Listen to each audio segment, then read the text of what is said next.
Today on Time About the Movies, Universal and Illumination begin their 15-year-plus partnership with the first film in the Despicable Me series and the introduction to Universal's unofficial mascot, the Minions. We'll talk about that movie in particular. We also have the latest film from the Predator series, Predators, produced by Robert Rodriguez and starring Adrian Brody and Lawrence Fishburne among its cast. We also have the second installment of the Millennium Trilogy, The Girl Who Played with Fire. And we also have Annette Bening, Julianne Moore, and Mark Ruffalo in an unconventional family comedy, The Kids Are Alright. July 9th, 2010. 4 movies to take a look at. Time About the Movies coming your way next.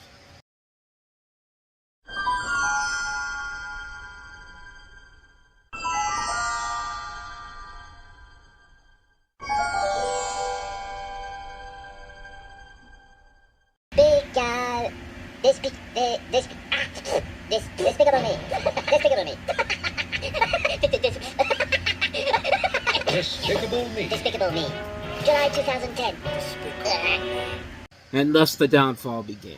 Okay, not really, but I'll delve more into that in just a little bit here. But welcome to Time About the Movies. Today we are taking a look at the 4 films released on July 9th, 2010. And the first movie we have here, the biggest new release of them all, is, of course, Despicable Me. And I say downfall mostly in the fact that, like I said, the Minions basically became the unofficial mascot of Universal, pushing Woody Woodpecker to the side, like pushing them like out of existence pretty much after this point, which really sucks. But it's been a while since I've seen this movie, and I really wasn't the biggest fan of this movie in particular when it came out. I didn't hate it, but I just didn't like it either. Have my thoughts on it changed since then? Let's take a look and see. The film follows Felonious Gru, played by Steve Carell, who is a longtime supervillain who adopts 3 orphan girls to use as pawns in a villainous scheme, but reluctantly develops an emotional attachment to them. He's trying to outwit another supervillain in the making, played by Jason Segel, and you have a cast also includes Russell Brand, Kristen Wiig, Miranda Cosgrove, Will Arnett, Danny McBride, Jack McBrayer, and Julie Andrews. And as I said before, this is the movie that introduces us to the Minions, the characters that are basically the scrat of this Despicable Me series, which coincidentally, Chris Melandres is the producer on this movie, and he's the guy, of course, behind the Ice Age movies and Horton Hears a Who. So yeah, this is pretty much their scrat, and not only is he the mascot the mascot of Illumination, they basically become the mascot for Universal because you see more of them than you do any of the characters from the Woody Woodpecker universe, which again, really fucking sucks, but I'm not the one running Universal at this point, but to be honest, I've never really been a big fan of the Despicable Me movies. If we're being honest, honestly, Illumination didn't start off on the best note. The first couple of years of their movies in general, for me, never really went anywhere. I really did not like most of their movies in general. I mean, most of the Despicable Me movies were not bad movies. They were just films that I really could never get into them. It's funny because the first one that I actually liked from Illumination was, of all things, the Minions spin-off movie they did, with the one with Sandra Bullock and John Hamm in the cast. That was the first one where it's just like, hey, there's actually something here. Because before this, they had done the 2 Despicable Me movies, which the second one is the better one, but not by that much. Then they did Hop the next year after this movie comes out. And then The Lorax, which is one of my worst movies of all time. I think that's it. I think that's all they had at that point. But then after Minions, that's when they started to get good again. That's when they started to get good at that point. Not good again, but, The Secret Life of Pets was really good. I actually was really surprised at how much I enjoyed Sing. Despicable Me 3 is probably my favorite one of the series, but even then, I'm still not entirely that great about it, supportive about it. But The Grinch, I thought, was pretty good. I thought The Secret Life of Pets 2 was, not as good as the original. Sing 2 I thought was pretty good. Minions The Rise of Gru was okay. Super Mario Brothers movie and Migration were really the 2 best films they had at this point. And then they went back down to the bottom of the barrel with Despicable Me 4. That is where the series is currently at right now. Kind of just nothing there except the fact that, hey, we've made another movie because these characters make a shit ton of money for us here at Universal. And that's pretty much all you could say about the movies in general. The Minions really are the main stars of this, and the ones that even have any kind of longevity to it, and not really the main characters from this. And even though I say I'm not a big fan of the first movie in general, I will admit, when I see the movie on television, there's literally nothing else on, I'll pop it on, and it's just like, there are a lot of things about it that I do kind of enjoy. I think the animation overall is pretty good. I do like some of the ideas that they have here. I thought the climax overall was pretty good, where you have the whole point of the movie is Gru has a plan to steal the moon. He has a shrinking ray that he's going to use, but the other villain, played by Jason Segel, wants it and gets it in the end, but not realizing that the professors basically tell him that this thing's only going to be small for a short amount of time. We see it early on in the movie, so because one of the I'm trying to think of what it was. I think it was the pyramids they shrunk beforehand or something like that starts to grow, and then you start realizing that, yeah, this moon is not going to last very long here. And so while the villain's trying to get away with the kids, the moon starts to grow inside the ship, and it leads into this really fun little action sequence in general, and a fun little payoff for the way the villain goes out here, which leads into a very good short that premiered in front of the Migration movie a couple years ago. But other than that, though, there's really not much I can say about this movie that's great overall. The story is overall very generic and not really all that amazing. The voice cast is okay here, but again, nothing that incredible, nothing that spectacular. I very rarely got a few laughs out of this movie at all. Like, the fun stuff didn't really come into play until the last, 20-30 minutes for me. I think that's where the movie really did it for me. But other than that, though, there really isn't a whole lot here for me to recommend about it. I'm not a big fan of these movies in general. And like I said, it's funny because, like I said, the ones that I like are the ones that the Minions in. And the only one I like in the Despicable Me series as a whole is the third one, mostly because of Trey Parker. I mean, Trey Parker basically playing a villain. I think that was the only thing that really got me to really like that movie. But other than that, though, none of these Despicable Me movies really did it for me per se. But I do get it. I do understand why they make money. I do understand why the Minions are so beloved by everybody. They can be funny characters overall. Their shtick can get old pretty quickly, especially with the last Despicable Me movie, where even though they were still the best part about it, the fourth film just literally had nothing left in the tank, and they're still making these movies one by one. It's just kind of like, you gotta do something a little bit different here, guys, but hey, if it ain't broke, why fix it? They're still making more of these movies, and probably not going to get any better than where we're at right now, but yeah, overall, the Despicable Me, I'm very mixed on the Despicable Me movies. I get why they're very popular with people, but I just never really got into them per se. Even the ones I like are just kind of just a little bit barely, my thumb is barely moving, it's literally like this, that type of stuff here. But, I mean, that's really all I got for you on that one. That's Despicable Me, so let's get to some good movies, some real good movies here, including such as our next movie that we have here, and that is Predators.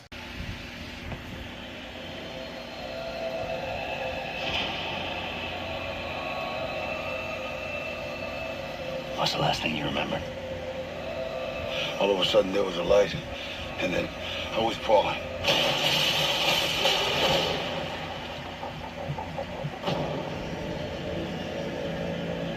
Who are you? I was supposed to be executed 2 days ago. No, I was in combat. So was that. Black Ops.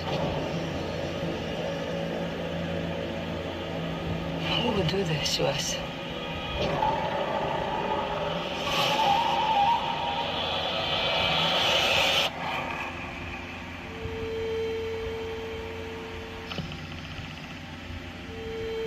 We were chosen. Chosen for what?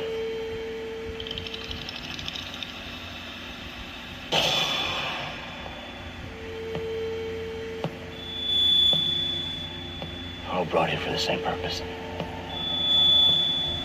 We're being hunted. What?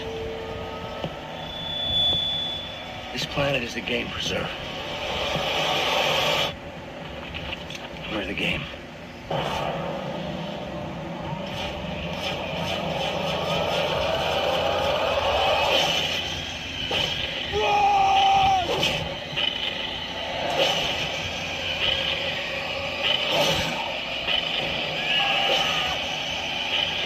Kill them however you can.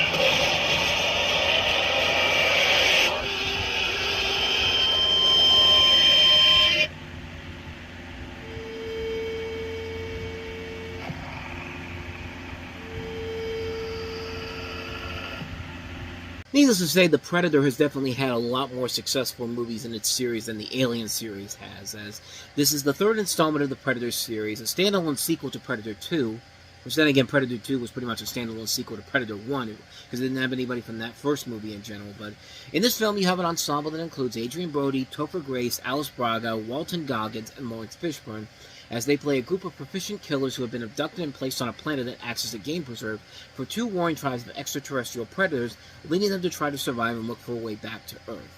This is directed by Nimrod Antal, who did Vacancy a couple years ago, which is a little bit of an underrated gem of a thriller that came out in 2007, and this is a pretty solid movie overall. I think the acting overall is very good, and the Predator scenes are badass in general. You could definitely tell a lot more effort was being put into this than there was in stuff like, Alien 3 and Alien Resurrection, but this is a film that works very well. It's a film that is very entertaining. It's a film that delivers all you can ask for and then some.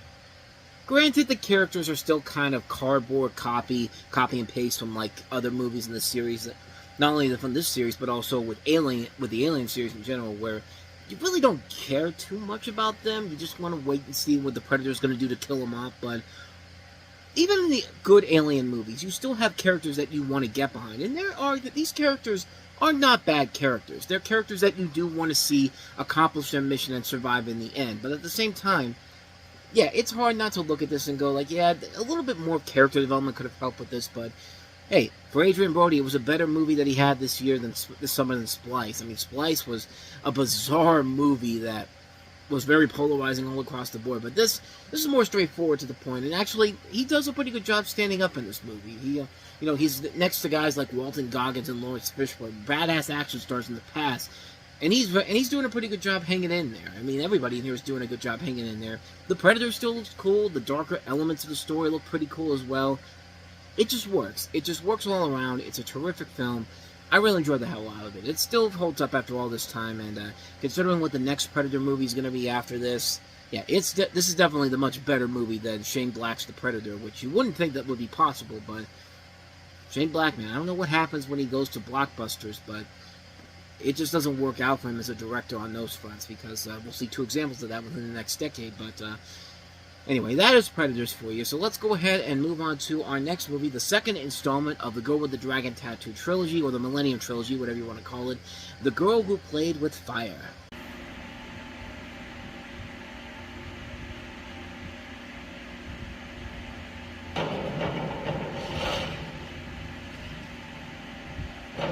This year, one cinematic event captivated audiences across the globe.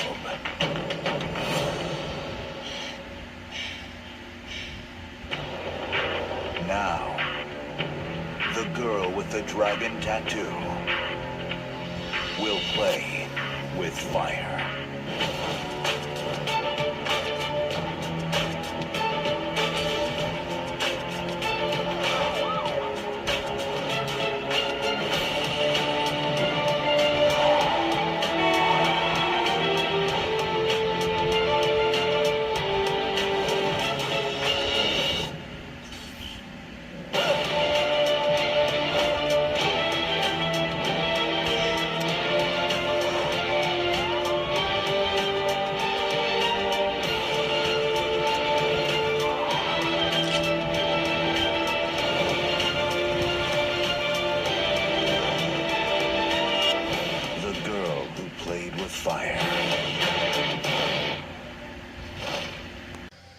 She's playing with fire. I apologize for that. The Girl Who Played with Fire, the second film in the Girl and the Dragon Tattoo series, with the return of Michael Nyqvist and Noomi Rapace as Noomi Rapace returns as Lisbeth Salander. As she returns to Sweden after spending a year abroad, she falls under the suspicion of having murdered a journalist and his girlfriend, as well as her own social service guardian, Niels Blomman, while Michael Blomqvist tries to find her before the authorities do. And this is directed by Daniel Alfredson, who did not direct the first movie. He actually comes into this and will direct the second film, The Girl Who Kicked the Hornet's Nest. And it's definitely the weaker of the three films in general, but it still works. It's still a very good movie overall, especially if you've read the books that these are based off of, which I did before watching these. I mean, you do get a good sense of the story in general when reading this and seeing them doing a good job of handling it on the big screen. Noomi Rapace is just pitch perfect casting as Lisbeth Salander. I mean, she just owns this role and she just nails it out of the park. I mean, let's be honest, all of them who played the role of Elizabeth Salander, not just her, but also Rooney Mara and Felicity. No, Claire Foy. I'm sorry, I'm thinking of Felicity Jones. No, Claire Foy in The Girl with the Dragon Dragon Eyes. The last one that just came out, or was that the next one? No, the next one's Girl with the Kicked Hornet's Nest. The fourth one, I think, is The Girl with the Dragon Eyes, if I'm not mistaken. Let me see. The Girl in the Spider's Web. I'm sorry, The Girl in the Spider's Web. That made more sense, but I do like most of these movies overall. But this one, definitely one of the weaker ones in the installment of the series. Definitely the weaker of this trilogy that we're going to get to. Because we have The Girl Who Kicks the Hornet's Nest that comes out, I believe, in the fall. Let me see if I can find it here.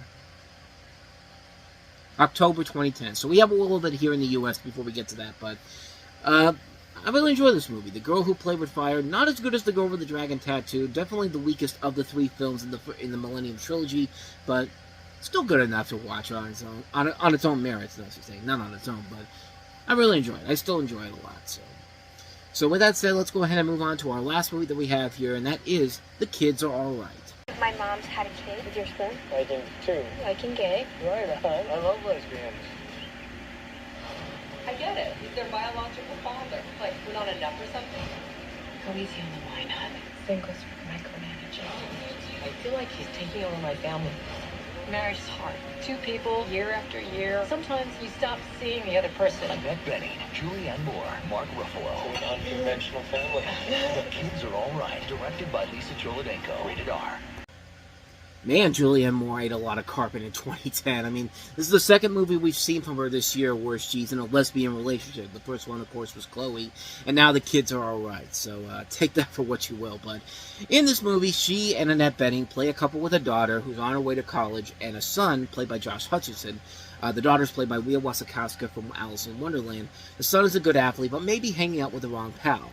Laser wants Joni to find out who their biological father is, a sperm donor, without initially telling their mothers. They meet him. He's played by Mark Ruffalo, who's a cool guy with a motorcycle, a restaurant, and an organic garden. Although Nick does not like the idea of the five of them getting together a few times and the kids spending time with Paul, he basically decides to hire Jules, who's had many brief vocations, to landscape her backyard, and Nick, who's an OBGYN, decides to be a good sport and get to know Paul better. Can a family add a new member? Now, as it said in the trailer, this is directed by Lisa Cholodenko, and Cholodenko also did Cave Dweller. She also did Laurel Canyon and High Art, so she's made a couple of notable movies that we kind of talked about on here, but this is actually the last film she ever directed. I don't know whatever happened to her. I don't know if she just decided to go on to do something else, but she basically went to television. She did Olive Kitteridge and also Unbelievable, which I've not seen any one of those, but hey, she went out on a high note, because this is a really good, heartfelt movie. It's a very entertaining film. 5 really good performances all across the board, and Annette Bening and Julianne Moore, they work together well as this lesbian couple, and Mark Ruffalo was really good in here too, and you also see a lot of the range that both Wasikowska and Josh Hutcherson had that they would later use down the road. It's a really good movie. It's a very good, heartfelt film. It's a film that works very well. It's a film that is very enjoyable. Has a lot of good funny moments. Has a lot of good dramatic moments. It doesn't go for the predictable, cliched routes. Like, this thing got nominated for several Oscars, including Best Picture. Not one of those great movies that was better than the actual Best Picture winner. I really like it. I really like this movie a lot. It's a terrific film, a very fun film, very funny, very dramatic. It just works all across the board. The kids are all right, and this movie is more than all right. And thus, with all that said, we wrap up another edition of Time About the Movies. And the next time we meet, we've got 2 more movies to take a look at, including Christopher Nolan's follow-up to The Dark Knight, Inception, and we also have one of the other Disney live-action remakes they had around this time, after Alice in Wonderland. They've remade the classic segment from Fantasia, this time with Nicolas Cage and Jay Baruchel, in a... Well, it's not really a remake of it, because there's no Mickey Mouse in here, but it's a remake of The Sorcerer's Apprentice. So we'll take a look at that, along with Inception, coming up tomorrow on the show. So definitely be on the lookout for that. Now, with all that said, thank you so much for watching this, and I hope you enjoyed it, because if you did, I'd like you to go hit that like button, the subscribe button, and the notification button, there we go, as well as our playlist. Check that out, and also check out the last episode we did. With all that said, though, whether it's in the past, the present, or the future, I will see you at the movies. Take care.